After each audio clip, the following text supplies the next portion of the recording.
Live from New Delhi, you're watching DD India Live, India's voice to the world. I'm Abhishek Mahajan. Coming up in the next 30 minutes. Israel launches a fresh wave of broad-scale strikes on infrastructure targets in Tehran as the West Asia conflict enters day 8. Donald Trump says US defense manufacturing companies agree to quadruple production of exquisite class weapons. Ex-rapper Balen Shah's Rashtriya Swatantra Party is heading towards a sweeping victory in Nepal's general elections, with early trends showing the party leading in over 100 constituencies. In Nigeria, over 300 people, including women and children, abducted by armed terrorists in northeastern Borno state. And in sports, world champion Gukesh ends drought with a win over Spain's Guijaro in the final round of Prague Masters 2026. Arjun finishes joint second.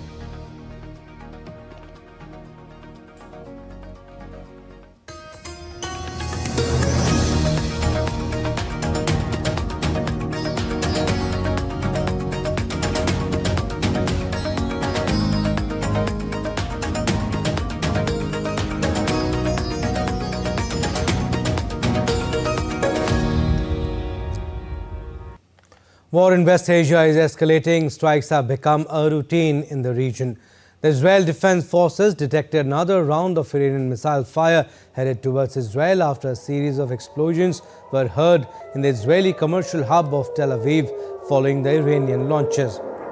Forces call for the public to act in accordance with the directive issued by the Home Front Command.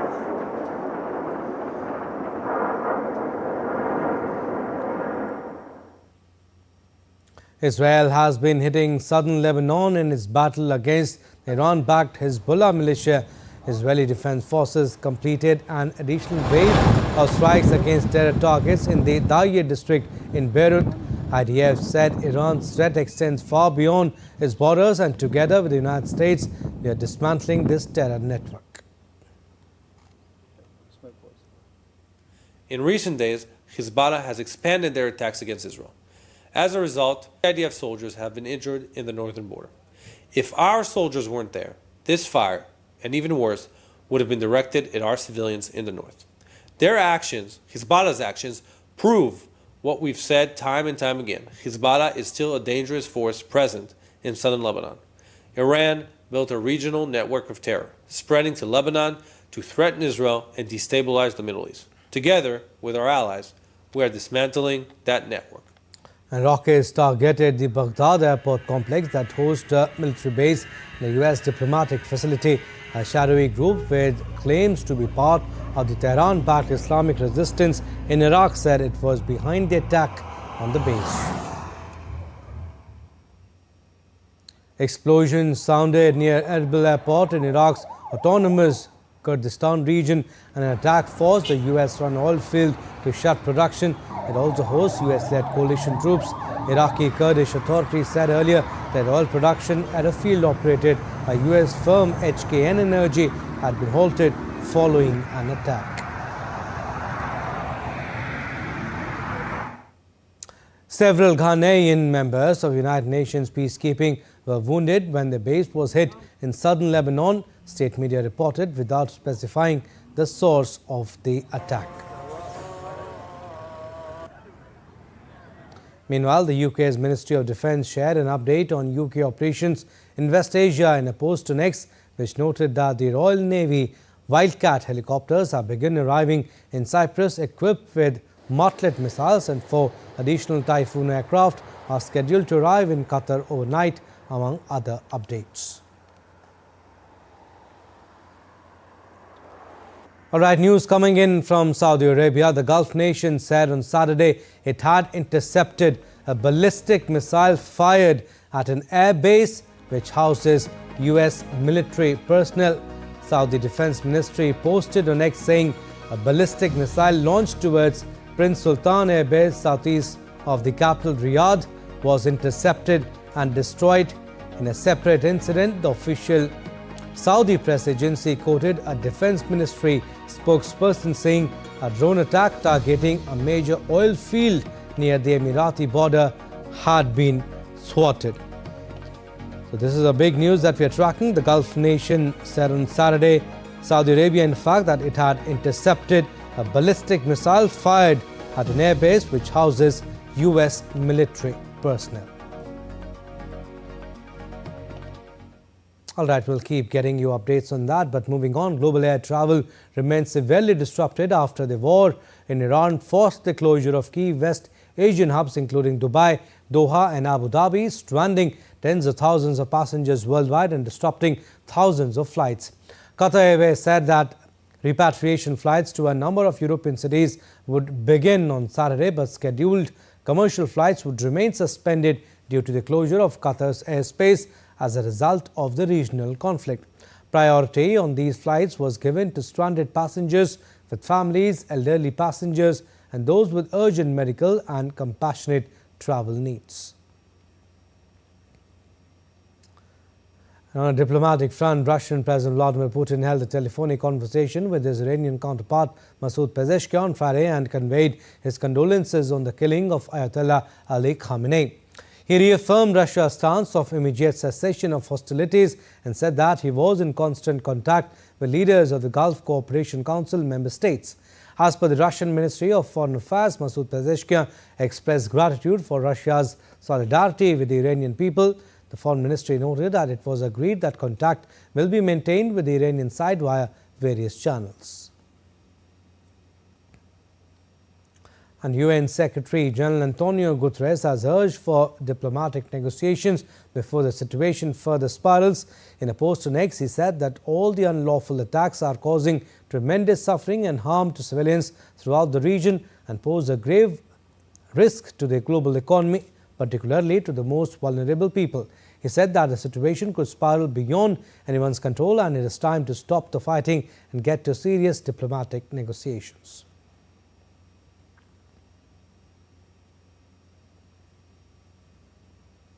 And the ambassador of Iran to the United Nations, Amir Said Iravani, said at least 1,332 Iranian civilians have been killed in the ongoing conflict with Israel and the United States. He said thousands more have been injured. Despite our repeated communication to the Security Council calling for an immediate halt to this criminal war, the Council has remained silent. It has chosen to turn a blind eye to these grave violations, despite its primary responsibility under the Charter of the United Nations to maintain international peace and security. According to the latest report of the Iranian Red Crescent Society, at least 1,332 civilians, including women and children, have lost their lives so far. Thousands more have been injured, and the number continues to rise. Meanwhile, the White House Press Secretary Caroline Leavitt told media that the achievable objectives of Operation Epic Fury are expected to last about 4 to 6 weeks. The achievable objectives of Operation Epic Fury we expect to last about 4 to 6 weeks, and we are well on our way to achieving those objectives. Annihilating Iran's navy, we know that we've sunk more than 30 Iranian vessels and ships. Their navy has now been deemed combat ineffective. US President Donald Trump said the defense companies had agreed to quadruple production of what he called exquisite class weaponry following a White House meeting. In a post on Truth Social, the US President said expansion of production facilities had already begun 3 months ago and that new plants were already underway. He added that the US want to reach as rapidly as possible the highest levels of quantity. It comes despite Trump also claiming in the same post that the US had a virtually unlimited supply of munitions, which he said are currently being used on Iran. Earlier, the US President on Friday called for Iran's unconditional surrender, marking a sharp escalation in his demand just 1 week into the war launched jointly with Israel. The statement was made on social media hours after Iran's president announced that several countries had begun mediation efforts on the first indications of a possible diplomatic initiative to end the fighting. Trump wrote on Truth Social, and I quote, There will be no deal with Iran except unconditional surrender. A day earlier, Trump had told Reuters in a telephone interview that he was demanding the right to help select Iran's new supreme leader to replace Ayatollah Ali Khamenei, killed on the day one of the conflict. Meanwhile, Germany's Foreign Minister Johann Wadephul called on Iran to stop launching irresponsible attacks on countries that did not participate in the attacks against Iran. Iran's behavior is absolutely irresponsible and we have clearly condemned it, including yesterday in a joint statement by the foreign ministers of the European Union and the Gulf Cooperation Council states. It is completely unjustified that Iran is attacking uninvolved states that did not participate in the attacks against Iran. This applies to the Gulf Cooperation Council states, to Cyprus and to Turkey. It is irresponsible and likely to cause an escalation that must be avoided at all costs. The Spanish Prime Minister Pedro Sanchez said on Friday that loyal cooperation should prevail over confrontation in relations with the United States after tensions over Madrid's opposition to Washington's use of its bases against Iran. Relations should take place with respect in a spirit of loyal cooperation and on an equal footing, he added during a news conference with Portuguese Prime Minister Luis Montenegro in the southern Spanish city of Huelva. Sanchez again criticized the strikes by the United States and Israel against Iran, calling them an extraordinary mistake and not in accordance with international law. All right, still to come on this edition of DD India Live. Iranian ship IST docks at Kochi after nod from the Indian government. And oil prices surge amid conflict in West Asia.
Welcome to Kumarakom, Kerala, God's own country.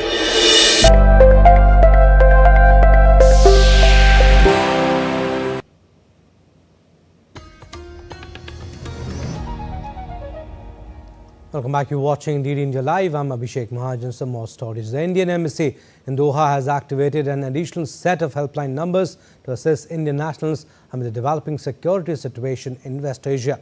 The embassy shared contact information on X. The embassy also appreciated the Indian community organizations, Indian Cultural Center and ICBF, Indian Community Benevolent Forum, who have established helplines and help desks to provide assistance to the Indian community in the current situation. Meanwhile, the Embassy of India in Kuwait, in a post on X, urged citizens and residents to follow the instructions by the General Staff of the Armed Forces if any missiles or unknown objects are observed falling.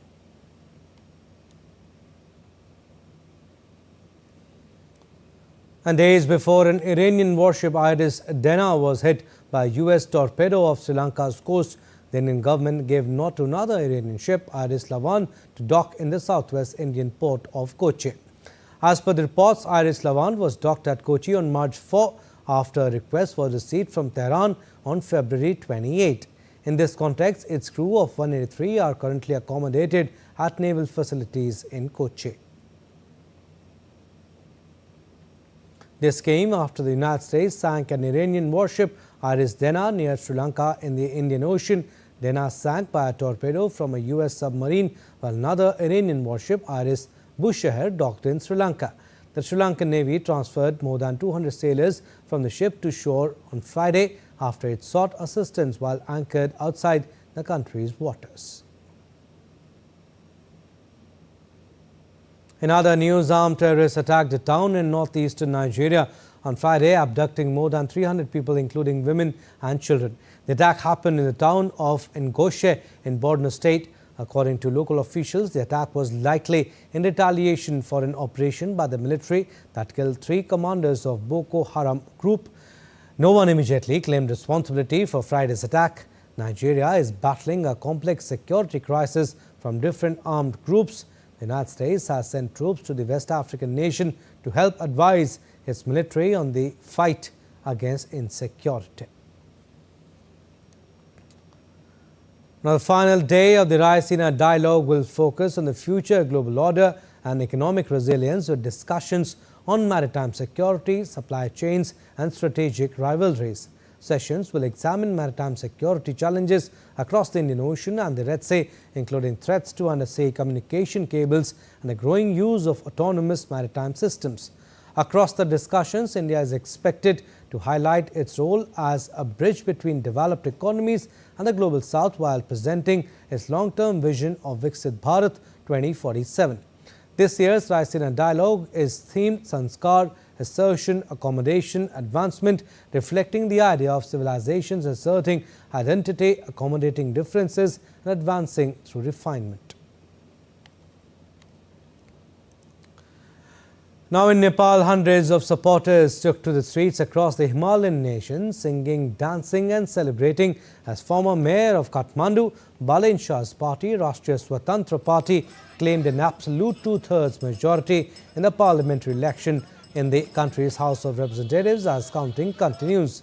Supporters danced to songs praising the soon-to-be Prime Minister Balen Shah, popularly known as Balen, at counting centres, ringing the bells, the election symbol of the party.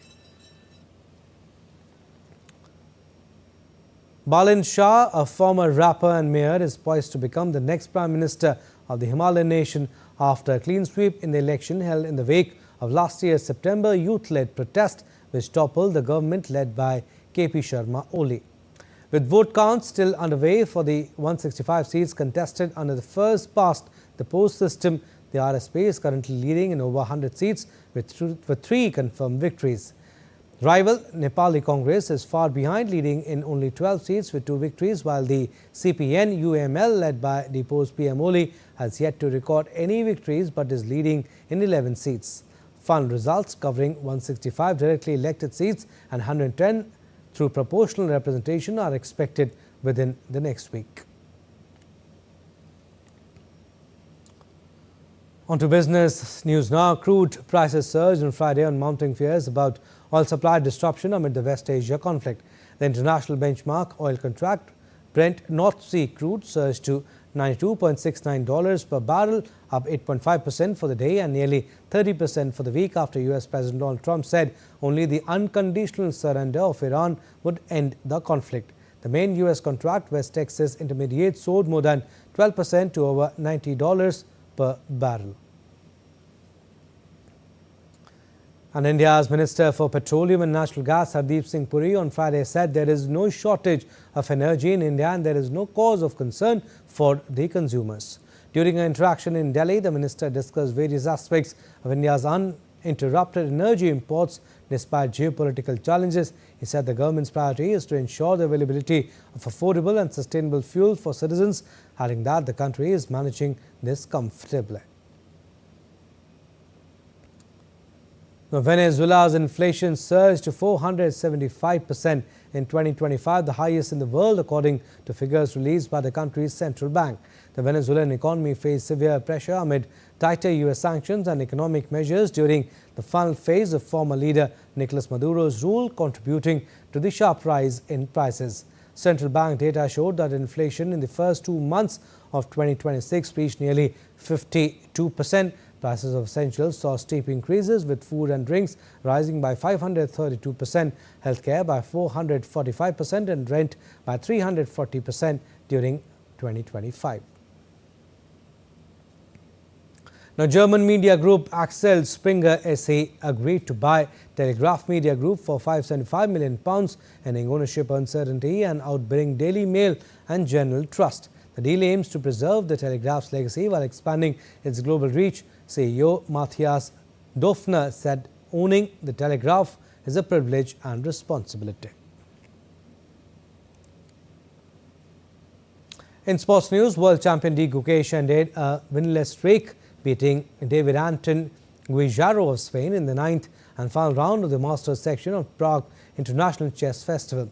After a string of draws and 3 losses earlier in the tournament, Gukesh was finally able to show his mettle in what was a well-played game by the Indian ace.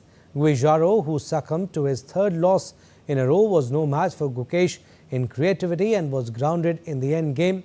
India's Arvind Chidambaram also sparkled in the last round as well, defeating David Navarra of Czech Republic to finish joint 2nd.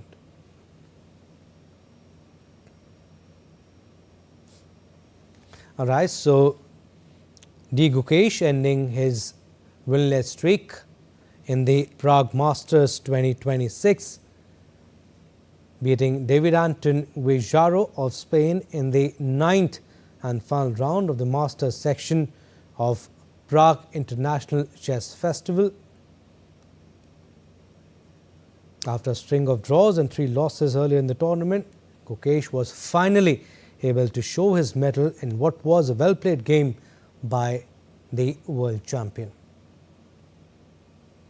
Now, New Delhi will host the World Para Athletics Grand Prix from March 8 to 13 at Jawaharlal Nehru Stadium. Ahead of the event, Paralympic Committee of India CEO Rahul Swami said that all preparations for the marquee competition have been completed and praised the Government of India for its strong support to the para athletes. Delhi's Jalen Stadium is ready to host the World Para-Athletic Grand Prix, and right now I am joined by the CEO of the Paralympic Committee of India, Rahul Swamiji. Sir, a very warm welcome, and a key event we can say that the way the India is ready to host. So how the preparations are going on for that marquee event? We have a complete local organizing committee team. Each person is looking after various aspects of the game. So we are with respect to the officials coming and staying here, hosting them, with respect to the arrangements for the accommodation, for transportation, for airport smooth transition. Everything is in place. We also have a team of volunteers who are now experienced because they've already worked in a Grand Prix and World Championships. So the government, of course, has given us a wonderful venue. So we are all prepared. India is regularly hosting the key events. If you take a look, last year we hosted the World Championship, Grand Prix 2, and so what are the future plans to host to bring most important event to India? Right now we've already organized one World Cup in parachuting, one Grand Prix, and one World Championships, which had a participation of 100 plus countries. So our future is that we also want to organize the first Asian Para-Athletics in India, and we are already in talks with the World Para-Athletics and the Government of India, of course, to host it in next year in India. And besides that, we are also looking to organize championships in para-powerlifting, in parachuting, and para-swimming. We are also in talks with other federations and supporting them in organizing competitions like blind judo, like wheelchair fencing, like sitting volleyball, things like that. Talking about the overall performance of the Indian para-athletes, if you take a look in the past decade, we saw a stupendous rise in the number of medals we won in the different editions. So what are the reasons you find behind this stupendous rise in India's performance at the international event like Paralympics, Para-Asian Games? The kind of work that the Government of India has done. So on one hand, they are trying to develop para-sports at the school level along with us and at the grassroots level, and at the same time they are providing very good cash awards to athletes, which works as a great incentive for them. They know that when they go out and they win medals, they'll get very big cash awards. Then there is a policy of government jobs, both at the state government level and the central government level. From federation point of view, we are doing a big program in CSR Various corporates are supporting us, where we are picking up athletes at a grassroots level when they do not come under the purview of the government policies. Definitely, the way we can say the combined effort of the government and the way Paralympic Committee of India is working, and that's the key reason behind the success of our athletes at the major international event, and the way the groundwork is going on. Hopefully, Indian para-athletes will continue that momentum and win more medals in the upcoming mega events. With camera person Rahul Chopra, Narayan Singh, DD India, Delhi. And that's all we have in this edition of DD India Live. But do let us know your thoughts on the news of the day. For those on the go, you can get all the latest news and updates from India and across the world on DD India mobile app. The app is available on both Android and iOS platforms. Scan the QR code on the screen to download now. And we'll be back with more news as it breaks here on DD India. I'm Abhishek Mahajan. From all of us here in Delhi, thanks for watching DD India Live.